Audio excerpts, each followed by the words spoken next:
When HOA President Evelyn Drake tried to force Jacob Miller to remove his solar panels, her schemes seemed unstoppable. But one shocking discovery turned the tables completely. Find out how Jacob fought back and became a hero for homeowners everywhere. Jacob Miller stood in the middle of his modest but beloved backyard, admiring the sleek, shiny solar panels he had recently installed on his home in sunny Arizona. The panels represented more than just a cost-saving investment for Jacob. To him, they symbolized a brighter future for his children, a tangible step towards sustainability and self-reliance. The warm sun bathed his yard, and for a moment, Jacob felt a quiet pride. But that peace was soon shattered when his wife handed him a crisp, official-looking letter from the HOA. The letter, stamped with an overly ornate HOA logo, was from Evelyn Drake, the president of the neighborhood association. It sternly demanded the immediate removal of Jacob's solar panels, claiming they violated the community's aesthetic guidelines. Aesthetic guidelines? Jacob frowned, reading the letter again, his frustration bubbling. The panels were hardly an eyesore. In fact, they added a modern touch to his home, blending seamlessly with the surrounding architecture. Jacob felt a surge of indignation. How could something as beneficial as renewable energy be seen as a violation? Determined to resolve the issue, he decided to attend the upcoming HOA meeting, hoping to reason with Evelyn and her board. He believed that, surely, this was just a misunderstanding. The HOA meeting took place in a sterile community center, its fluorescent lights casting a harsh glow on the polished tables and stiff chairs. Jacob, dressed in a casual button-down and jeans, entered with a folder of documents tucked under his arm, including state laws that protected homeowners' rights to install solar panels. The room was filled with board members and a few residents, most of whom avoided Jacob's gaze. Evelyn Drake sat at the head of the table, her posture rigid, exuding an air of self-importance. She was impeccably dressed, her sharp blazer and perfectly coiffed hair lending her an intimidating aura. When Jacob introduced himself and presented his case, Evelyn barely looked up. Instead, she responded with a dismissive smile that could have frozen the Arizona sun itself.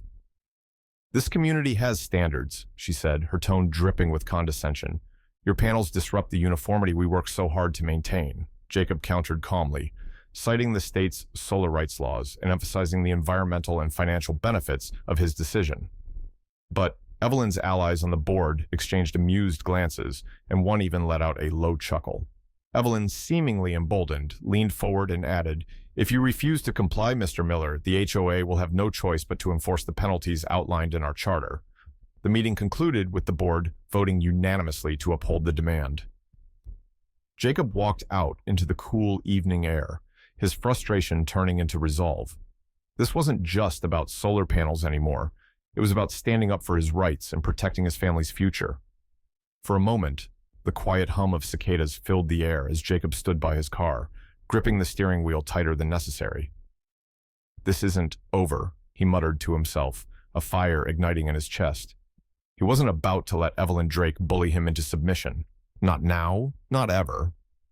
Jacob sat at his kitchen table, the smell of freshly brewed coffee wafting through the air as the morning sunlight streamed through the window. His laptop hummed softly as he scrolled through pages of Arizona's renewable energy laws, his face a mixture of concentration and determination. Every line he read bolstered his resolve. State law clearly protected his right to install solar panels, regardless of any HOA-imposed guidelines. With a sharp exhale, Jacob drafted a formal letter to Evelyn Drake, laying out the legal protections that supported his case. His words were firm but polite, the tone unmistakably clear. He would not remove the panels. As he sealed the envelope, a flicker of hope crossed his mind. Perhaps this letter would put an end to the conflict, but Evelyn's response was anything but conciliatory. The very next day, a new notice arrived. Jacob opened it with a sinking feeling in his chest, and his worst fears were confirmed. The HOA had fined him $5,000, citing a bizarre claim that his solar panels were causing property values in the neighborhood to plummet. Jacob's hands tightened around the letter as he read it again, the injustice of it all boiling his blood. This wasn't about aesthetics. This was personal. The situation worsened as Evelyn began a campaign to isolate Jacob from his neighbors. Whispers circulated that he was deliberately defying the community's standards to stir up trouble. Some neighbors turned cold, offering curt greetings or none at all. Once friendly waves were replaced with suspicious glances. Jacob felt the walls closing in, but he refused to let Evelyn's tactics break him. One evening, as Jacob worked in his garage, his next-door neighbor, Claire, appeared at the open door. Claire, a retired lawyer with a sharp wit and a kind heart, had always been supportive of Jacob's solar project. She stepped inside, carrying a stack of files. "I've been watching this unfold, Jacob," she said, her tone a mix of concern and resolve, "and I don't buy a word of what Evelyn is saying. I think there's more to this than meets the eye." Jacob felt a surge of gratitude as Claire spread the documents across his workbench.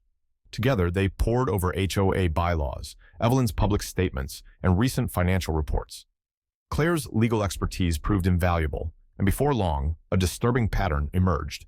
Evelyn had recently signed a lucrative contract with a nearby energy company, one that offered the community a costly energy package. The catch? Homeowners with solar panels, like Jacob, wouldn't qualify for the program, potentially jeopardizing the deal. "This isn't about property values," Claire concluded, tapping a highlighted section of the contract. "It's about money. Evelyn doesn't want solar panels here because they undermine her agreement with the energy company." Jacob stared at the documents, anger and determination burning in his eyes. "She's trying to use me as a scapegoat to push her agenda," he said, his voice steady, "but she's not getting away with it." As the evening stretched into night, Jacob and Claire formulated a plan. The first step was to gather more evidence and ensure every move was backed by facts. Jacob knew the road ahead wouldn't be easy, but for the first time in weeks, he felt a spark of hope. He wasn't alone in this fight anymore, and he was ready to take on Evelyn and her unjust tactics. The crisp morning air carried a sense of urgency as Jacob walked out to his car, clutching a folder filled with meticulously prepared documents. His destination was the state attorney general's office, and his mission was clear: to expose the corruption brewing within the HOA. Claire had worked late into the night, helping him craft a formal complaint that detailed Evelyn Drake's blatant disregard for state laws and her shady dealings with the energy company. As Jacob drove downtown, a mix of determination and apprehension settled in his chest. This was a fight he couldn't afford to lose, not just for himself, but for his family and the community. The Attorney General's office was a quiet, professional space, its walls lined with plaques and certificates. Jacob explained his case to a sympathetic clerk who promised to escalate the matter to the proper authorities. Stepping back into the sunlight, Jacob felt the faint stirrings of hope. But he knew this was only the beginning. If he wanted to win, he needed to shine a light on Evelyn's actions for all to see. Jacob's next move was bold. He reached out to local reporters, sharing his story and the evidence he had gathered. The media response was immediate and powerful. Within days, news outlets aired reports exposing the HOA's questionable practices, and Evelyn Drake's name became synonymous with corruption. The headlines painted a damning picture, and neighbors who had once ignored Jacob's plight now stopped to offer words of support. The tide seemed to be turning in Jacob's favor, but Evelyn wasn't about to back down. Instead, she escalated the conflict, hiring an aggressive attorney and filing a countersuit against Jacob, accusing him of defamation. The lawsuit was a blatant attempt to silence him and divert attention from her own misconduct. The pressure on Jacob's family grew unbearable. The HOA installed surveillance cameras throughout the neighborhood, a move Evelyn justified as a security measure. But their true purpose was clear. They were meant to intimidate Jacob and monitor his every move. At home, the tension was palpable. Jacob's wife, Laura, tried to maintain a sense of normalcy for their children, but the strain was evident. Late at night, Jacob would sit at the dining table, surrounded by stacks of papers, his face etched with worry. "What if we lose everything?" he confided to Claire during one of their late-night strategy sessions. Her response was unwavering. "We're not losing, Jacob. We're fighting for what's right." The breakthrough came on an otherwise uneventful afternoon. Claire, tirelessly combing through HOA documents, stumbled upon a series of incriminating emails. The messages revealed that Evelyn had falsified meeting minutes to push through the anti-solar rule after Jacob had already installed his panels.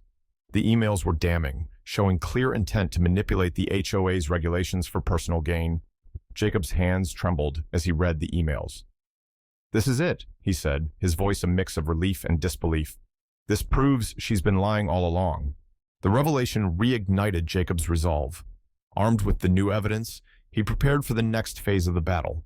The weight of the countersuit, the financial strain, and the constant surveillance no longer felt insurmountable. Jacob wasn't just defending his solar panels, he was standing up to a system that sought to silence him.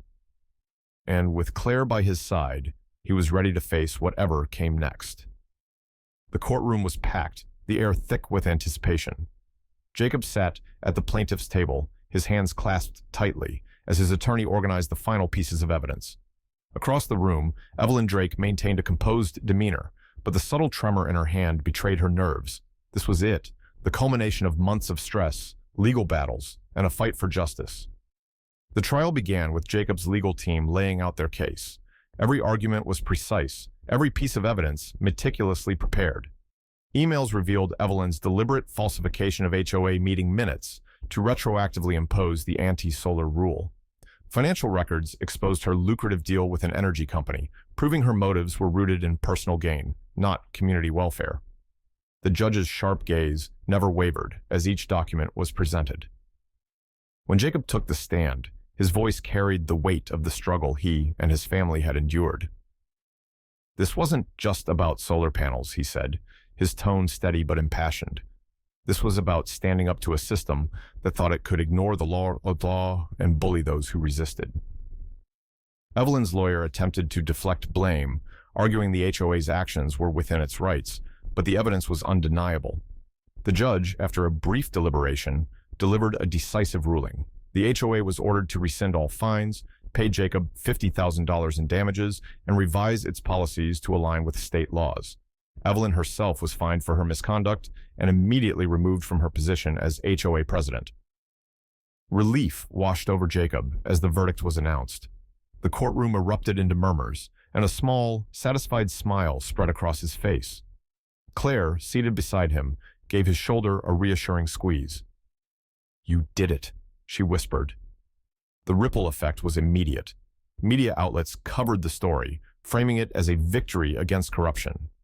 Jacob's fight inspired homeowners across the country to challenge unjust HOA practices, sparking a wave of similar lawsuits. Evelyn's downfall became a cautionary tale, a reminder that no one is above the law. Back in the neighborhood, the atmosphere shifted. Neighbors who had once avoided Jacob now approached him with apologies and congratulations. The newly elected HOA board promised transparency and fairness, distancing itself from Evelyn's legacy. For the first time in months, Jacob felt at peace. One evening, as the sun dipped below the horizon, Jacob stood in his backyard, watching its final rays glint off his solar panels. His children laughed nearby, their joy filling the air. Those panels now symbolized more than energy savings. They represented resilience and the power of standing up for what's right. Jacob looked up at the sky, a quiet pride swelling in his chest. "We did it," he murmured to himself. Justice had prevailed, and with it, hope for a brighter future. The morning sun bathed Jacob's front lawn in golden light, casting long shadows across the freshly cut grass. He stood with his hands in his pockets, gazing up at the solar panels glinting on his rooftop. Each panel was a symbol of resilience, quietly capturing energy from the sun, just as Jacob had captured the strength to stand firm in the face of adversity. The battle had been exhausting, mentally, emotionally, even financially, but as he breathed in the crisp Arizona air, he knew it had all been worth it. The neighborhood felt different now. The tense stares and cold shoulders had been replaced with waves and tentative smiles. Jacob's victory hadn't just been a personal triumph. It had become a rallying cry for those who had ever felt silenced or powerless. Neighbors who had once been indifferent now approached him with words of encouragement. "You've given us hope," one elderly resident said. "Thank you for standing up when so many of us couldn't." Jacob's thoughts were interrupted by the familiar sound of the mail truck. A few minutes later, his youngest son came running up the driveway, waving a large envelope. "Dad, this one looks important," he shouted, with the excitement only a child could muster. Jacob took the envelope, its official state seal catching the sunlight, and opened it carefully. Inside was a letter from the state legislature. Jacob read it slowly, the words sinking in. He had been invited to testify on proposed reforms to HOA laws, a chance to ensure that no one else would have to endure what he and his family had faced. A smile crept across his face, growing wider with each word. This wasn't just about him anymore. His fight had sparked something far greater than he ever imagined. Later that evening, Jacob sat on the porch with his wife Laura as their kids played in the yard. The soft hum of the panels above seemed to blend with the laughter of their children, creating a symphony of peace. Laura reached over and took his hand. "You've made a difference," she said softly. Jacob nodded, his gaze fixed on the horizon, where the last rays of sunlight were giving way to a starlit sky. "This isn't just my victory," he said after a moment. "It's for everyone who's been told to sit down and stay quiet. It's for the families who need to know that standing up for what's right can change things." As the stars began to twinkle, Jacob leaned back in his chair, a sense of calm washing over him. He didn't know what the future held, but one thing was clear: the fight for fairness, justice, and hope was far from over, and he was ready for whatever came next.